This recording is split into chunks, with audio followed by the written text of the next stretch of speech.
How to scan Telegram QR code.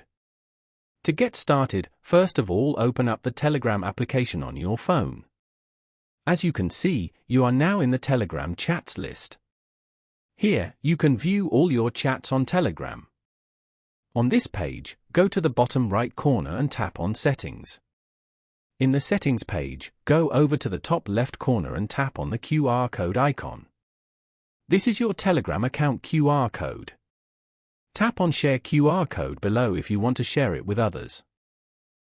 You will then get all the sharing options available over here. Choose any from here. If you want to scan a QR code instead, then go back and tap on Scan QR code below. You can now scan someone else's QR code to add them on Telegram. Or you can choose the QR code image from your gallery as well and then scan it.